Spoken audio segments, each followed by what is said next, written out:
Hello my dear friends, you're on the Military Summary channel, and today we will discuss the situation in Ukraine on the 22nd of January of 2023. Today we have some interesting updates, so let's start. And first we're going to start with Zaporizhzhia area, with this front line. There are not much updates, and to tell the truth, the updates we have is completely opposite to updates we have yesterday and the day before yesterday.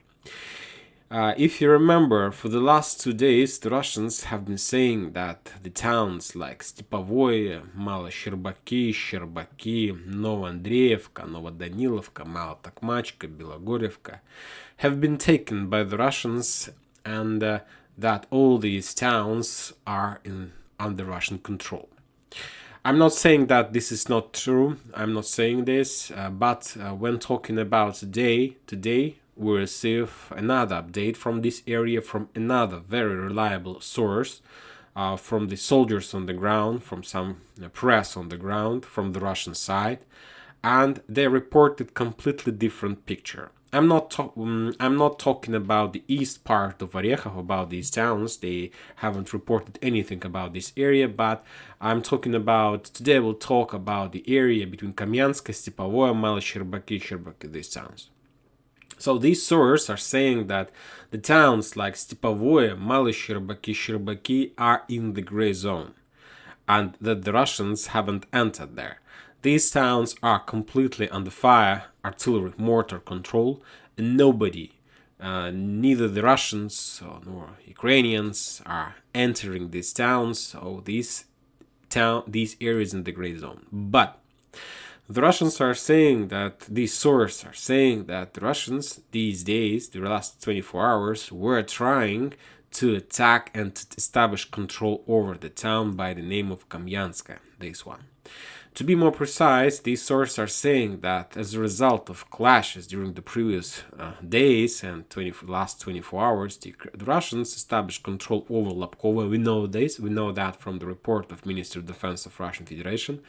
Furthermore, the Russians managed to cross the river, Yanchikrak, this one, and I believe that maybe they have established some bridgehead on this side, somewhere here. It's just, this information is softly.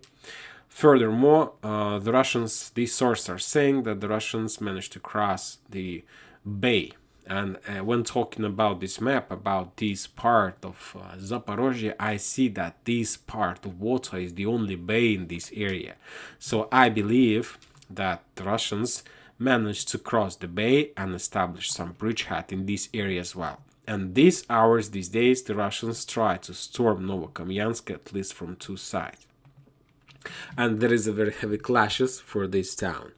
I can't give you any video or photo improvements, and I believe that you won't be able to find them in the open source. This is just information we have. I believe that the next days we're going to receive some updates, but this update is very interesting because this update is completely opposite to the information we have during the previous days, that the Russians were attacking Orikhiv, Gulyai-Polye. Maybe they're doing this right now, but I believe that now I understand that the main reason the Russians are doing this is not like to take control over Orikhiv, because Orikhiv is a real fortified area with a lot of problems, a lot of barriers, like big roads, like rockades, like railroads, and so on, like river barrier. So it's not an easy job to take control over this area, or this fortification that the Ukrainians have been preparing since, I believe, since the beginning of this special military operation, since February. I believe they had enough of time to prepare these areas.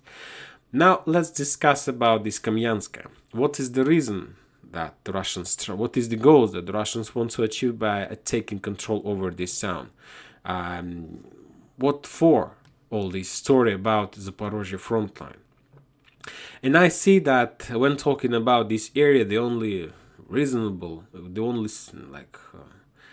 main goal, I don't know how to call that, why the Russians start movement in this direction, is to move through Stepnogorsk and to get as fast as possible, or not just as fast as possible, but as a result of this movement is to get this another bay, and the town by the name of Veselyanka. So the main reason to take control of Kupiansk, Stepnogorsk, is to take the towns that located along the Dnipro River, like Plavny, like Primorsk, and to get to this bay, or it's part of Dnipro River. And from this area, the Russians may try to prepare or to establish some defense line along this river. The river calls like Kinskaya. So, and from this perspective, yes, I can understand the movement in direction of Kupiansk, because if the Russians are able to get as far as possible to get this water, this part of the river, they will be able and then to turn to the east and or to the right, and then they will be able to cut this area, the town by the name of Darivka. And this is logistical area, logistical town that connects, and if we're talking about supply and support of Orikhiv, all roads are moves through this town. And from this area, the Russians maybe wants to cut the main supply road of Orikhiv. But from this perspective, we know and we remember that there is another road that Ukrainian uses to supply Orikhiv. This one, to cut this road, as I remember, when talking about the area that located on the east from Orikhiv, the Russians, if you remember, according to their own sources, were made another attempt of offensive operation in this direction to cut Gulay-Pole and Orikhiv. And maybe this attack not just to cut Gulay-Pole and Orikhiv, and maybe another goal that the Russians want to achieve by moving in this direction is to establish physical or fire control over this cross. And after that, we can say about encirclement or of Orikhiv, and of course it will reduce any possibilities of Ukrainians in Orikhiv to stay there for a very long time, and anyway, sooner or later this town will fall or will collapse without supply and support. It's just like my understanding, my kind of projections in this area, because I'm just trying to analyze and trying to explain myself what is the reason to attack in direction of Kupiansk. I don't know. So this is the situation about Orikhiv. When talking about the losses, the Ukrainians during the previous 24 hours lost around 85 soldiers, around 3 armored vehicles and 2 artillery systems, D-20 and D-30. Another important thing that I noted, and during the last few days, I noted that when the Russians do their report about the Ukrainian losses and so on. So for the last maybe 5 days, I see that the losses among the Western artillery system have been reduced. I'm not saying that the Ukrainians is out of the Western artillery systems. I'm just saying that maybe the Ukrainians took a decision to move their artillery system Western from the front line. As we know, according to the last supply contract supply list that Ukrainians are going to receive as a result of Ramstein meeting, we know that Ukrainians will receive a lot of Western artillery shells. So that's why I believe they maybe try to keep and save the artillery system, because maybe they have some lack or some problems with at the current stage of special operation with this type of weapon, or maybe something like this. So that's why, as you can see, when talking about this area, the Ukrainian lost one howitzer D-20 near Kupiansk, another howitzer on the back of Orikhiv. These two, it's like old Soviet howitzers, and I don't think that Ukrainians count this type of weapon. Furthermore, when talking about Zaporizhzhia itself, the Ukrainians lost another warehouse in this area, and also the Russians attacked the headquarters of 128 mountain assault brigade in this area. So as you can see, the Russians continue. Furthermore, when talking about the report of Ministry of Defense of Russian Federation, they're still saying that as a result of clashes, as a result of offensive operation in this area, the Russians managed to establish control over more reliable positions and something like this. So they're not denying, and they're not saying that they're nothing like this. all the time they include this information in their report. Furthermore, if you're familiar with this report, you've mentioned that the Russians that they excluded the South Donetsk front line and order renamed this front line from South Donetsk to Zaporizhzhia. From now on, according to the new version of report of Ministry of Defense of Russian Federation, there are 5 front lines in Ukraine. Kherson front line, and this is very interesting. The Russians decided to add this front line back to the story. I don't know why. Maybe they know something, or maybe they're planning to do something, or maybe they know about upcoming Ukrainian plans. Because some sources are saying that Ukrainians are trying or have already prepared some plan to take control over these islands between the banks of the river.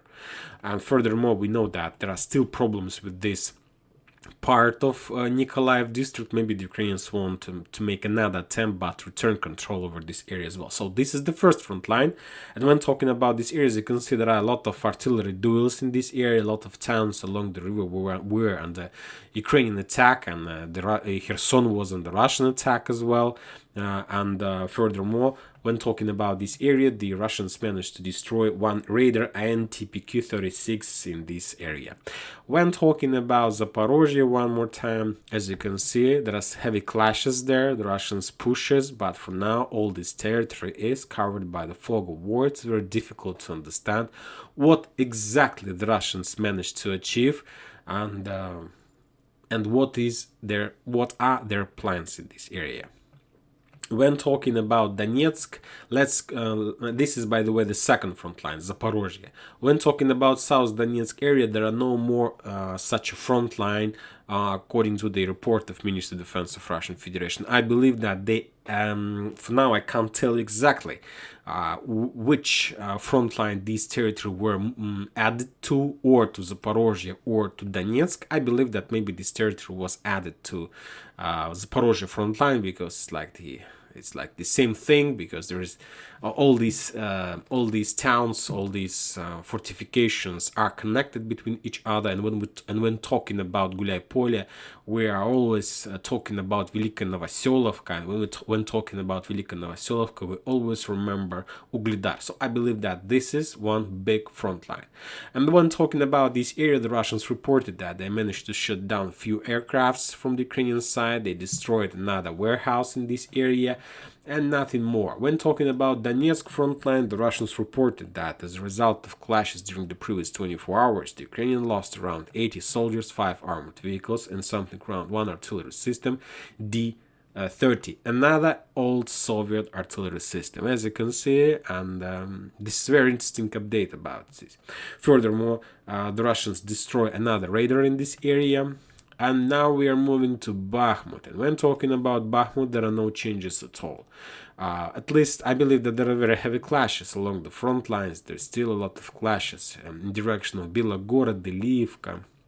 The Russians, I believe, continue clearing the territory in the vicinity of Klishevka. The Russians maybe made few attempts to attack Bakhmut from the south, from the east, from the north. There are very heavy clashes in this agglomeration between Paraskovika, Krasnogorov, Verkhivka, Yagidnaya, Blagodatna. So there are very heavy clashes, and it is very difficult to understand which territory is in the gray zone and which territory is under full Ukrainian control, and where we can find the Russians and so on. It's very difficult, but this is when talking about these days and when talking about this configuration of the front line, now we can say that this area is the vital area for the Ukrainians, because if the Russians are able to establish control or somehow to reach the vicinity of Verkhovka, or to establish control, 100% control over Paraskovivka, we can start talking about operational encirclement of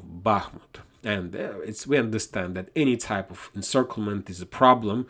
The losses of the party that were encircled, even operational, increases multiple times. So So we'll see. Anyway, I believe that the next 2 weeks the Russians will be able to finish this and to take control over this part of Bakhmut, and then we'll see what is going to be next.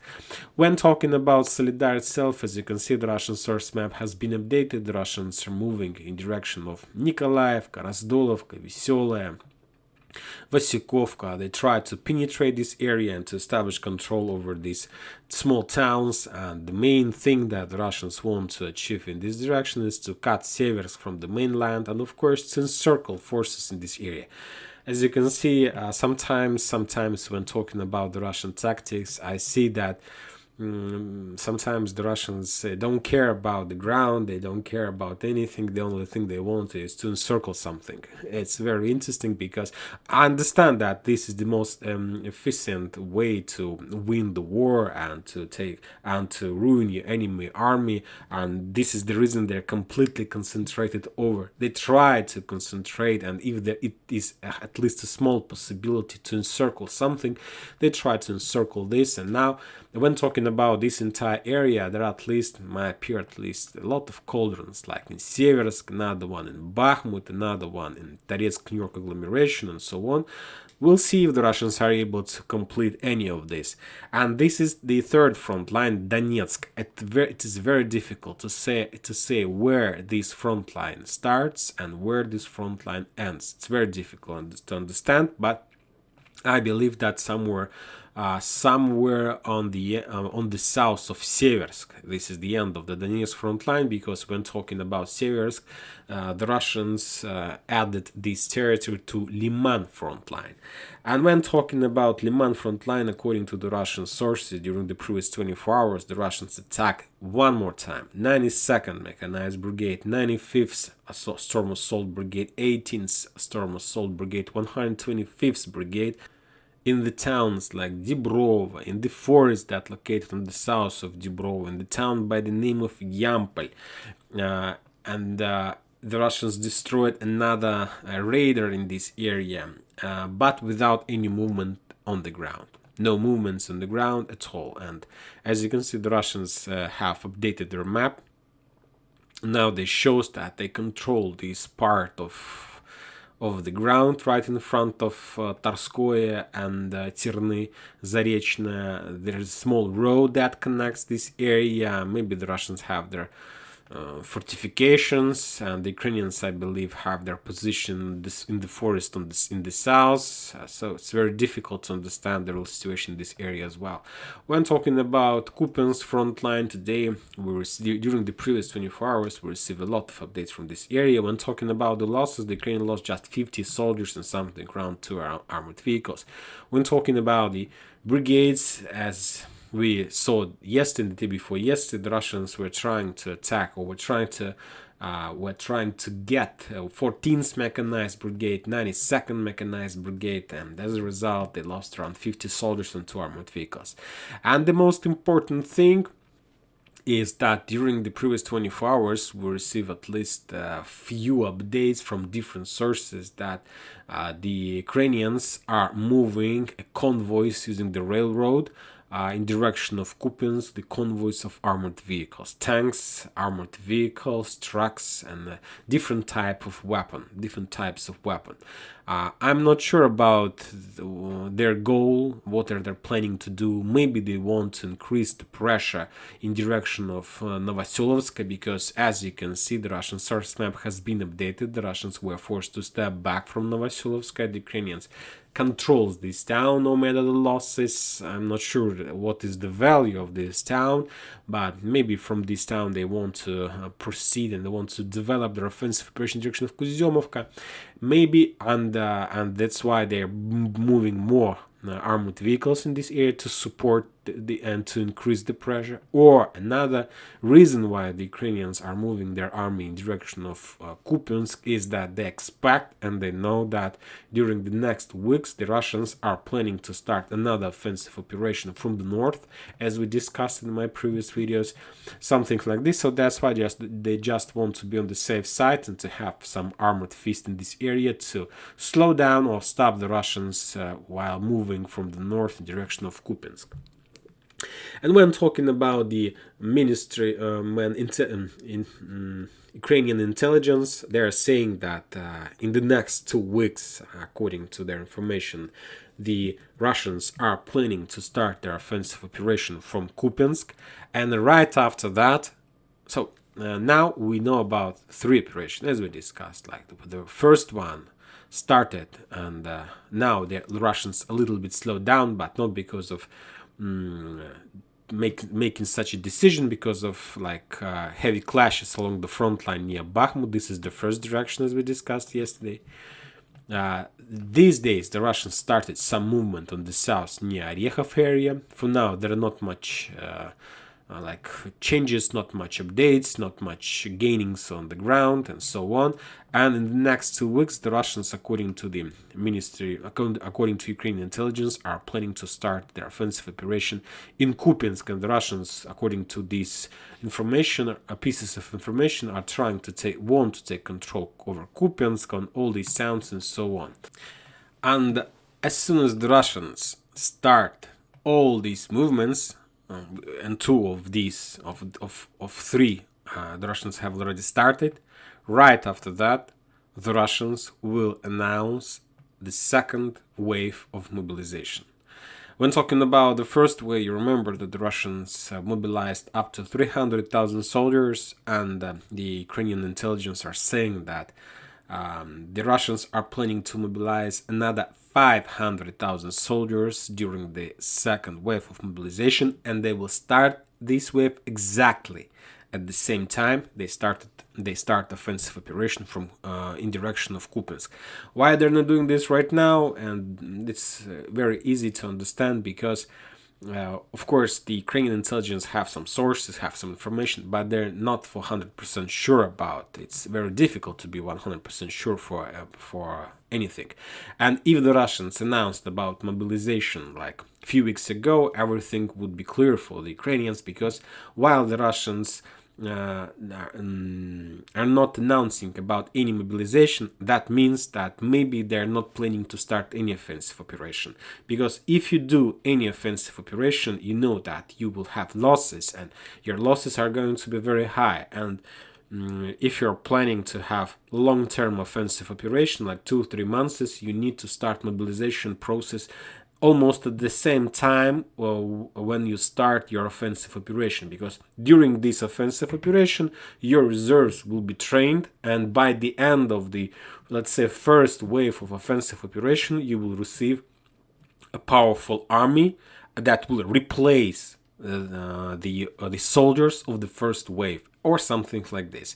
And furthermore, if the Russians do really think that they are able to take control with possible upcoming offensive operation, let's mark this area softer. Let's say that the Russians are able to establish control over this blue cloud, like to take control over this part, to return control over the Donetsk Oblast, Donetsk region, to return this area, to cut the supply like Lazov, all these towns.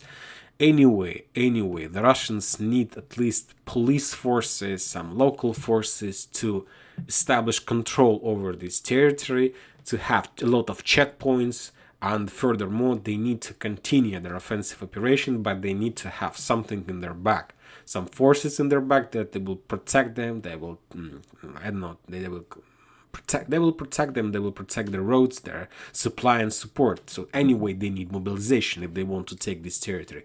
With the resource they have right now, I'm not sure that the Russians are able to do this. They are able to do this, but last time they relied just on the forces that were the number of forces they started the special operation. We know which problems this situation brought. They lost Kharkiv area and they lost Kherson area. So I don't think that the Russians will do the same mistake. And that's it for today. Military Summary channel reminds you to condemn any violence in Ukraine. Thank you for watching. Subscribe to my channel, put your likes to my Patreon. Have a good day. Bye bye.